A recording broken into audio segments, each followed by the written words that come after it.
Dear Matt, I hope you are well. I suppose you'll be a little surprised to hear from me after these many years.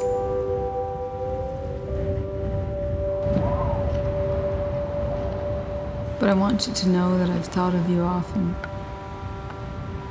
Things have gone well for me here, but I still miss home.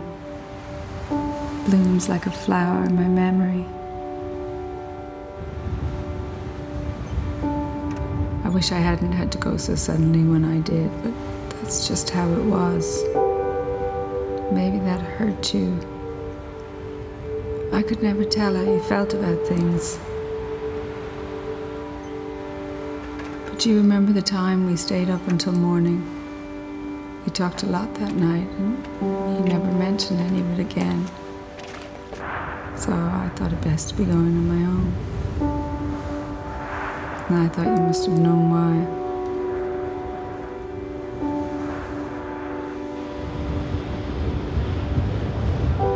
You always said you could never leave because of the wind that blows in off the Atlantic.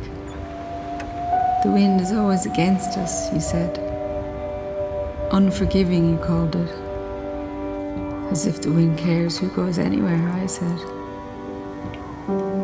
But maybe you were right.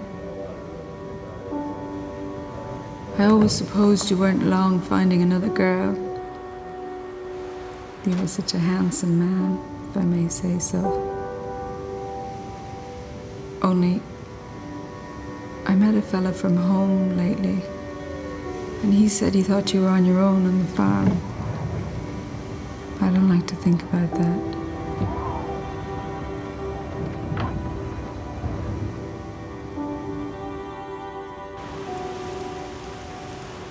So, as I said, things have worked out well for me.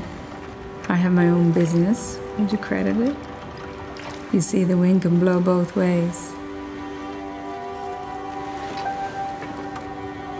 Anyway, I was thinking it would be so good to see you again. So I made up my mind to send you a ticket for the steamboat. There'd be no hurry paying me back, and jobs are plentiful here.